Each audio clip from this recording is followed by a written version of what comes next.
BethMarlowe from WhoRunsGov.com. I'm here at FreedomWorks, a nonprofit that's been a big supporter of the Tea Party movement. Now their leader, former House Majority Leader Dick Armey, has written a book about the Tea Party, and we're going to go talk to him about it. FreedomWorks has been around since the mid-'80s, but how did you guys get on this Tea Party train? Well, actually, what happened was, remember Rick Santelli, there's this famous Rick Santelli rant on the floor of the Chicago Exchange. We're thinking of having a Chicago Tea Party in July. All you capitalists that want to show up to Lake Michigan. And that basically got on YouTube and went viral.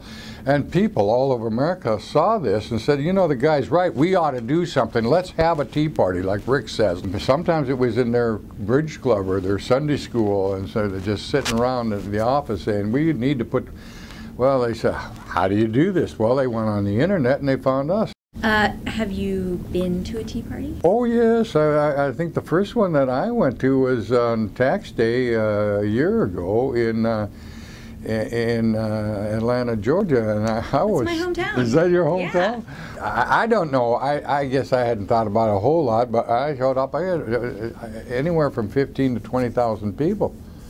And all of a sudden, I said, "Boy, this thing is much more real than even I thought it was." So, what did you wear to your first tea party? I wore probably, I think I wore jeans, a Western jacket, and my Stetson and my boots. Oh, so nothing exciting? What, with nothing exciting? You don't think boots in the hand are exciting? I guess. In Atlanta. I wanted like some revolutionary outfit. Oh. For the record, I'd been imagining something like this. Those folks that you see marching on the street right now that so oftentimes are mischaracterized and disdained by the unfair are really not that different than those people that you saw and you revered in your history book who had the courage to paint themselves up like Indians and throw that tea overboard. We're the Sons of Liberty.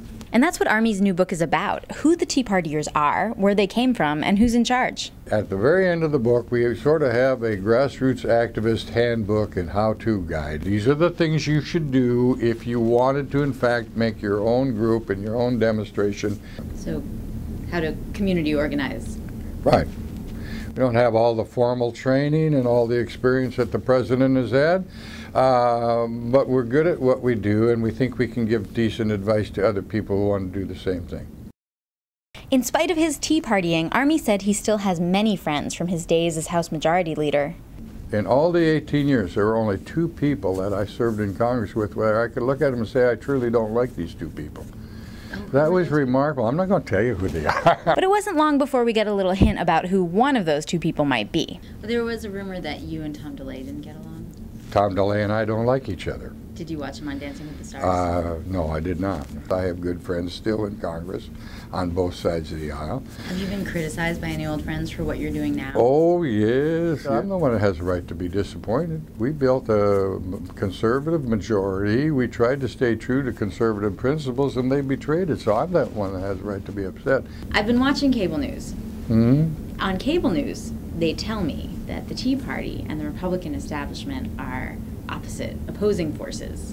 The Tea Party is going to overthrow the Republican establishment. You are the Republican establishment, and you're helping the Tea Party. So can you explain that to me? Well, I never thought of myself as a Republican establishment. Let me share a fun story for you very quickly. My son, when I got elected to leadership in Congress in 1992, somebody from the Dallas Morning News went to my son and said, Scott, does this mean your dad has joined the establishment? And Scott said, to my great delight, even to this day, no, this means my dad beat the establishment.